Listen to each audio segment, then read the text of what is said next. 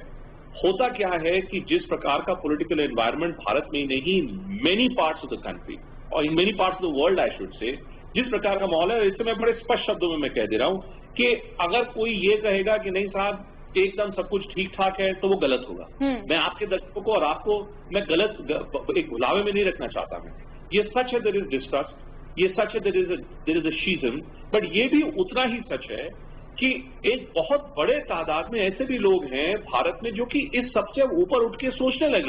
ہاں یہی بات ہے، اور انہی لوگوں پہ میں سمجھتی ہوں بھوپین کہ the entire humanity is basically counting on those individuals، کیونکہ جو ایکٹس ہوئے ہیں، you are right، at least the fuel shouldn't be added to the fire، کیونکہ جو احمد آباد میں ہوا وہ کوئی ایسا نہیں تھا کہ پبلک ریزنٹمنٹ کی وجہ سے ہوا، جیسے ان کو ریفیوز کیا گیا مسلمانوں کو ٹریٹمنٹ، وہ تو ایک ظاہر ہے it's a government hospital which has refused treatment to a particular community. تو بالکل جو سینئر ایلیمنٹس ہیں نا، میں ان کی بات کر رہی ہوں، آر دے اویئر کہ یہ سب غلط ہے؟ ہوتا کیا ہے مونا، I'll tell you whether you're talking about Ahmedabad or any other part of the country. کیا ہوتا ہے کہ when people go in a large number to a particular hospital and let's say for whatever reason the hospital may not be in a position to look after those individuals. Correct. تو ایک ماحول بنا دیا جاتا ہے کہ صاحب ان individuals کو اس لیے ٹریٹمنٹ ریجیکٹ کیا گیا چونکہ وہ ایک ورگ وشیش سے تھے. ان کو یہ نہیں کہا گیا کہ ہم آپ کی ٹریٹمنٹ نہیں کریں گے چونکہ آپ ایک ورگ وشیش سے ہیں یا آپ ایک دھرم وشیش سے ہیں کہ because you belong to particular religion. ایسا نہیں ہے. لیکن چونکہ ایک سینس آف ڈسٹرسٹ ہے. اب میں آپ کو ایک ادہرن دیتا ہوں. فار انسٹنس، اب بھائی مانساہاری کھانا ہے، نان ویجیٹیرین فوڈ ہے. میں آپ کو خود بتا رہا ہوں، ہمارے آس پاس ایسے بڑے لوگ ہیں جن لوگوں نے نان ویجیٹیرین کھانا اس لیے بند کر دیا ہے چونکہ ان کو یہ لگتا ہے کہ یہ جو کھانے کا پورا بزنس ہے is being managed by people of a particular community, which is Islamic community, Muslim community. My God, this is horrific. And because when members of the Tablighi Jamaat belong to this community, تو ہمیں کیا پتا تھا کہ جو آدمی ہمارا جو بچر ہے یا جو ہمارا شاپ کیپر ہے کہیں اس کا کوئی لینا دینا اس تبلیغی جماعت کے لوگوں سے نہ ہو. تو ایک ڈر کا ماحول ہے. اس ڈر کے ماحول کے چکر میں اس پرکار کی گھٹنائیں آپ دیکھ رہے ہیں. میں اچھی بات ہے کہ ایٹ لیسٹ آپ نے بڑا ووکلی بتایا ہے کہ ایک ڈر کا ماحول ہے اور that has to go away. Lastly Bhupen یہ بتائیے گا، یہ جو گلف رائل فیملیز جیسے کویت ہے، قطر ہے، ابھی یو اے ای کی princess recently we came across a tweet and a comments, one of your leading TV channel has interviewed her too. تو یہ بتائیے گا کہ یہ جو ایک آ رہا ہے ان کی طرف سے response, how is your government taking it? کیونکہ ہم نے دیکھا کہ پرائم منسٹر مودی نے پھر ایک ٹویٹ کیا کہ اس کو کمیونل کلرز نہ دیں. Do you think that's because of the pressure from these gulf royal families? دیکھیے ہوتا کیا ہے، it's not just because of pressure from gulf royal family. If you and you know you've been tracking in politics closely.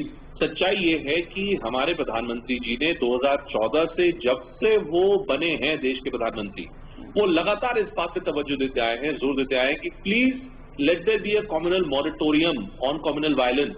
In 2014 when he first became the prime minister from the ramparts of Red Fort، انہوں نے appeal کیا تھا کہ میں 10 سال تک چاہتا ہی نہیں. لیکن پرابلم کیا ہوتی ہے کہ ایک میں نے بتایا جو شیزم جو گلف ہے وہ سماج کی ایک سچائی ہے، وہ ایک کٹو سچائی ہے لیکن وہ سماج کی ایک سچائی ہے. اب اس سچائی کے چکر میں ایسے بڑے لوگ ہیں، ایسے بڑے شخص ہیں جو کہ ہر موقع کا فائدہ اٹھانے کی سوچتے ہیں. اچھا، تو آپ یو پرسنلی تھنک بھوپین کہ اس میں آپ کے پرائم منسٹر ایفرٹ کر رہے ہیں لیکن کچھ لوگ ہیں، کچھ ایلیمنٹس ہیں جو ایکسپلوئٹ کر رہے ہیں. Why isn't he getting hold of those elements اگر ایسے ہیں تو؟ Last comment Bhupen. اعلانیہ طور پہ میں بول رہا ہوں بالکل کہ ان کی پارٹی سے بھی ہیں، الگ پارٹیوں سے بھی ہیں جو کہ اس پرکار کے قدم اٹھاتے ہیں. بٹ اس کا یہ آپ بالکل عصمت نکالیے گا کہ پردھان منتری جی اس قسم کے تتووں کا کوئی سمرتھن کرتے ہیں. He does not support these people, he wants a different flavour. but well, his hands are also tied up because again, as I'm telling you, this distrust which exists between the two communities is a reality, not just of India, but I think in large parts of the world. Right, thank you so much. Lovely speaking to you, Bhupen. It was rather pleasant catching up after all this while. Nazreen,